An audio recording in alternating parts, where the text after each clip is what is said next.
YCP హయాం నుంచి విజయవాడ ఇబ్రహీంపట్నంలో నిర్వహించిన నకిలీ మద్యం తయారీ కేంద్రం ద్వారా ఒక్కొక్కరు ఒక్కో విధంగా లబ్ధి పొందారని సిట్ పేర్కొంది.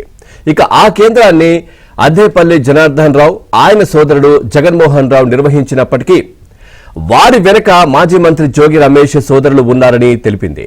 ఇక జోగి రమేష్ ఆయన సోదరుడు రాముకు ముడుపులు భారీగా అందాయని, నకిలీ మద్యం తయారీపై భవానీపురం ఎక్సైజ్ పోలీసులు నమోదు చేసిన కేసు సిట్ అధికారులు 8 మంది నిందితులపై విజయవాడ కోర్టులో ఛార్జ్షీట్ దాఖలు చేశారు.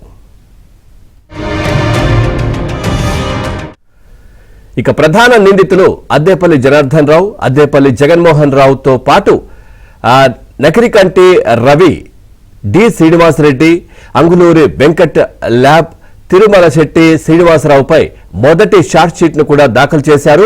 ఇక ఒడిశాకు చెందినటువంటి బాదల్ దాస్, ప్రదీప్ దాస్ అద్దేపల్లి జనార్దన్ రావు నిర్వహించిన ఏఎన్ఆర్ బార్ లో పనిచేసేవారు. ఇక బెంగళూరు నుంచి బాలాజీ, ఆయన కుమారుడు సుదర్శన్ ఇబ్రహీంపట్నం వచ్చి ఫార్ములా ప్రకారం మద్యం తయారు చేసేవారు.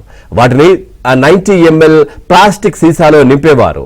ఆ సీసాలను జనార్దన్ రావుకు చెందిన బార్లో విక్రయించేవారు. అదే సరుకును కొన్ని మద్యం దుకాణాలకు సరఫరా చేశారు.